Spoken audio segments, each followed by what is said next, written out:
It was just another ordinary morning at the high-security Central District Prison. Guards on routine checks, cameras monitoring every inch, and steel doors locked tight. No one imagined that within the next few hours, one of the country's most dangerous criminals would vanish into thin air. The news broke like a thunderclap.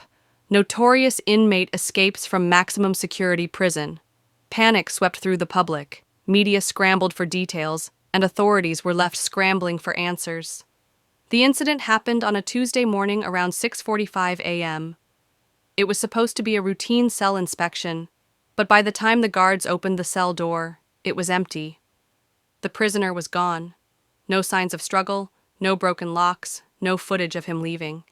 It was as if he had simply disappeared. What made it even more shocking was the fact that this inmate was under 24/7 surveillance. He was on lockdown for 23 hours a day and was considered a flight risk due to his past escape attempts. This wasn't just any prisoner. He was a seasoned criminal with a history of violence, armed robbery, and suspected links to organized crime.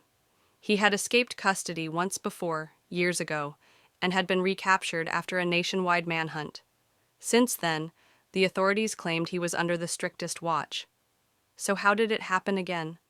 How could someone outsmart a multi-million-dollar security system designed to prevent exactly this?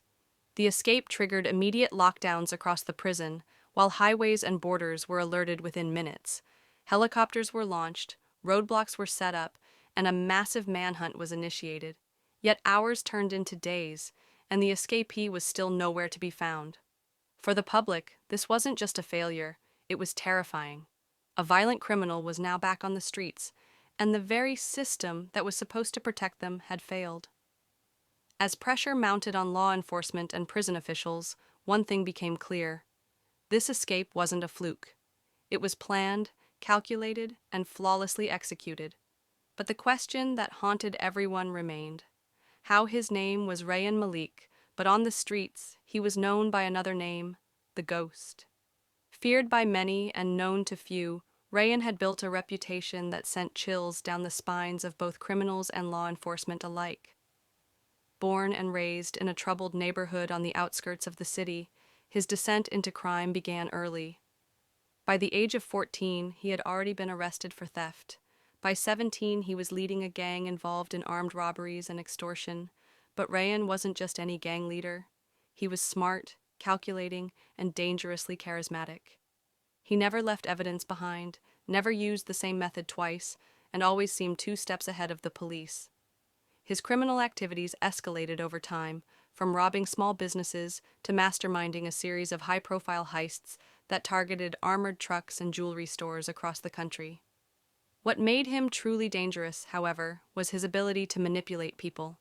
He recruited loyal followers who would do anything for him, even take the fall when things went wrong. There were rumors that he had connections inside the police force, which allowed him to avoid capture for years. But it all came crashing down when he was finally arrested during a failed robbery that ended in a deadly shootout. 2 security guards lost their lives that night, and Rayan was captured trying to flee the scene with over $1 million in stolen cash. During his trial, the prosecution labeled him a threat to society and an evil genius who weaponized loyalty and fear. He was sentenced to life in prison without the possibility of parole. Given his history, he was placed in one of the highest security units in the country. Solitary confinement, constant surveillance, limited communication, every precaution was taken to ensure he could never escape. And yet, he did. This was not just a criminal. This was a man who had defied the system multiple times and lived to tell the tale. His escape wasn't just a breach of security. It was a reminder that someone like Rayan Malik could still outsmart the system, no matter how fortified it appeared. For a man like Rayan Malik to escape a maximum security prison, something or someone had to go terribly wrong. As investigators began to piece together the events leading up to his escape, a disturbing pattern of negligence, outdated systems, and possible corruption began to surface. First, there was the malfunctioning surveillance system. Several cameras in Rayan's block had been reported as under maintenance for nearly 3 days prior to the escape.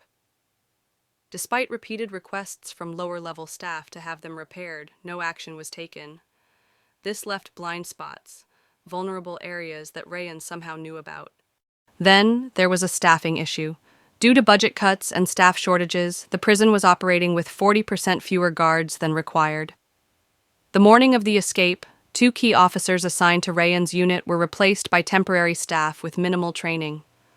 One of them reportedly left a security door unlocked while transporting another inmate, giving Rayan an unexpected window of opportunity. Even more alarming was the timing of a fire alarm test. At exactly 6:30 a.m., the prison ran a routine fire drill, during which many of the electronic locks were temporarily disengaged to simulate an evacuation. Within this short window, Rayan vanished from his cell.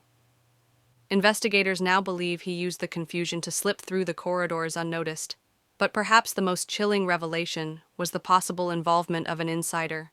Evidence suggested that someone may have smuggled in tools, possibly a guard or a staff member who had been bribed. A small metal key, handcrafted and wrapped in tape, was found in a drainpipe outside his cell. It matched the model used to open auxiliary doors in the older part of the prison. Lastly, communication breakdown played a crucial role. When Rayan's absence was first discovered, the alert was delayed for nearly 20 minutes due to a chain of command miscommunication. That delay allowed him just enough time to get past the perimeter and blend into the outside world. In short, it wasn't just one mistake. It was a storm of failures. Technological gaps, undertrained staff, miscommunication, and likely betrayal from within. A perfect storm that allowed one of the most dangerous criminals in the country to walk free. The escape plan in detail. Rayan Malik's escape wasn't spontaneous. It was a masterclass in long-term planning, precision, and psychological manipulation. It took months, maybe even years, to prepare. Every move was calculated, every step rehearsed. It all began with information gathering. Rayan spent over a year studying the prison's schedule, shift changes, and camera placements. He built relationships with fellow inmates and a few staff members, earning trust while keeping a low profile. Guards described him as quiet and cooperative, never causing trouble, exactly what he wanted them to think. Next came the tools. Investigators believe small items were smuggled into the prison one by one, hidden in food trays, books, or passed along by a complicit guard. These included thin wires, a makeshift lockpick, and even a duplicate key forged from plastic and wrapped in foil. Rayan also managed to get his hands on a maintenance uniform, possibly stolen or replicated using pieces brought in over time. The actual escape took place during a scheduled fire drill at 6:30 a.m. As alarms blared and staff rushed to simulate an evacuation, Rayan acted. Dressed in the stolen uniform, he slipped out of his cell, left unlocked by a distracted guard, and moved into an unmanned service corridor where cameras had been under maintenance. He used his duplicate key to open a secondary utility door, one rarely used and poorly secured. From there, he entered an underground maintenance tunnel, originally built for plumbing and wiring. It was tight, dark, and filled with decades of grime, but it led directly to the outer wall of the prison. He had pried open a rusted grate weeks earlier and carefully concealed the opening with dirt and debris so no one would notice. At exactly 6:47 a.m., Rayan emerged from a sewage outlet behind the prison's loading dock, just as a delivery truck pulled in. Cameras show a man in a cap and work overalls climbing into the back of the truck, unnoticed by the busy staff. That man was Rayan. By the time a head count was done and his absence confirmed, the truck was already miles away. He had vanished into the outside world, leaving behind a stunned prison staff and a trail of questions that authorities are still trying to answer. The moment Rayan Malik's escape was confirmed, chaos erupted both inside and outside the prison walls. Sirens blared, lockdowns were initiated, and helicopters took to the skies. Every exit route, highways, bus stations, train depots, and even airports was put on high alert. A red alert was issued nationwide, and a special task force was assembled within hours.